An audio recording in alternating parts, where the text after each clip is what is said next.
Hello, Miss Woods. Hey, Mrs. Bivens. It is so wonderful to be back in here with you again. Okay. And your observation yesterday was simply amazing. Before I start talking about your observation, I want to know, how do you think the lesson went yesterday? Generally, I feel that the lesson went well.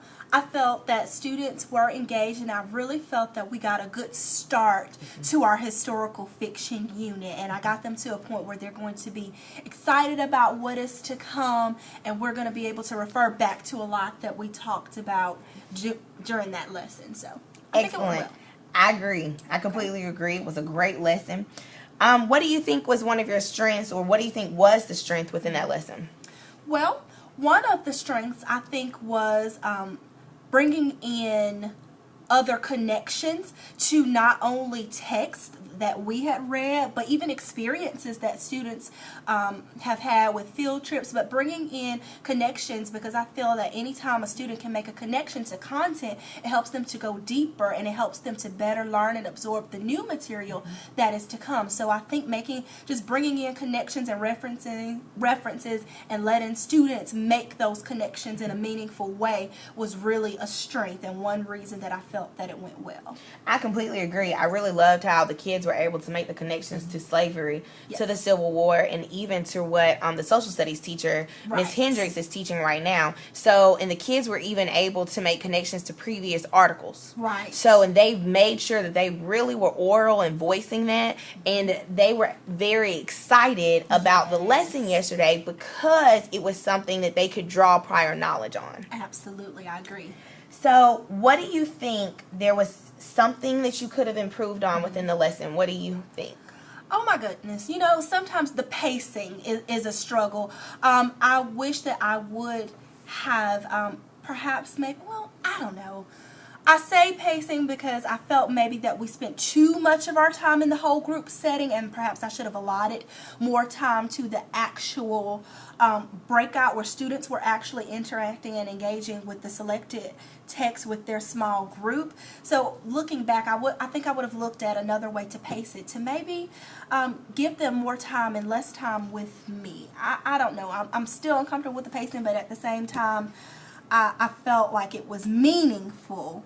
But that is just one thing that I kept thinking back over. Oh, also, I think, too, looking back, I would have done more modeling of some of the written things that I wanted them to do earlier on in the lesson, so that they had a clearer picture of the end goal. And so even though we did it later, I think that I should have done some of the modeling earlier on, so again, from the jump, they had a visual and an image of what we were aiming for, if that makes sense. So when you say modeling, can you elaborate a little bit more? Absolutely. Modeling exactly what part? For example, one of the end of the lesson was a quick write, and that was supposed to be one thing that I was going to use to measure their mastery of the learning target. I do think it would have been beneficial for them to see my example, or even honestly for us to perhaps write one together with them helping me, and maybe me scribing on the Elmo related to our mentor text, so that they felt more prepared to do it on their own toward the end. So with the quick write and with the notes that I wanted them to take, I think that I should have shown them examples with our mentor text earlier on in the lesson. Okay, I understand where you're coming from. That was good, where you were able to actually reflect within yourself and to be able to see the pacing, and be able to see that more clarification through the quick write. So I definitely like that part. Did the students, in your opinion, do you think they hit the target? I do believe that my students hit the target at a basic level. Do I think we can go deeper with this target? Yes, because I really felt that this was a target. It was the foundational target. So it's going to be one that we continuously come back to over the course of our historical fiction unit. So at a basic level, yes. Now, the thing that was interesting to me, though, I felt that some of my students weren't as confident in themselves that they hit the target, especially based on the feedback they wrote to me regarding the target at the end. Some of them were, I think I got it, or they write down, I feel like I have it, I need a little more practice. And I don't think that some of them gave themselves enough credit, because I do think that my students hit it at a basic level. But again, we're going to continue to work on it. But I was very pleased with their progress toward that learning target. Okay. I really like how you said and how you noticed that there was another way, or could have been another way, that you could have gone deeper into it. So I want you to look. This is what you've been so eager to see. Yes. First, remember, these are your rubrics from the Trustful City Schools. Yes. So here are rubrics that we talked about on Wednesday. And so where we were looking at exemplary, and we were talking about that when we're preparing for a lesson, we always shoot for exemplary. Right. So that way, if we fall, we don't fall all the way back to number 1, where it has our reading action. We want to make sure we're in exemplary somewhere within the first 3, within the last 3. Yes. So here are my observations. I am going to let you see them first. Okay. Yay. And then once you are done observing them, then we'll talk about them together. So go ahead, take your time. Sure. Okay.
Okay. You ready to talk? Yes. Okay. Well, first, amazing, amazing, amazing. The whole lesson, I was so excited because, like I put in here, I was like, wow, this lesson was completely phenomenal. I was very excited. I love to see that the students were actively engaged. From the point I walked in the door to the point that I left, every child was engaged. And not just engaged, they were actively engaged. They were participating. They were moving around. They were asking questions. They were talking to one another when it was told to talk, when it was an appropriate time to talk. And so I absolutely love that. I loved how you utilized the picture books. For someone that comes from primary, that's really big, because some people think as you get into their upper grades that picture books have to go away. And that's not the case. It's basically how can you utilize to enhance picture books within the curriculum. So I absolutely loved how you utilize the picture books to assist with further understanding of the time period and deepening the knowledge of the content. Yes. I also love the PowerPoint. Yes. Oh my gosh. The PowerPoint was so good because it kept them on the agenda. It kept the whole time structured. It made sure that you guys were getting from point A to point B to point C. Yes. So I absolutely love the PowerPoint and how they were able to see that agenda and they knew the expectations of them for that day. I also loved the reference sheet. Yes.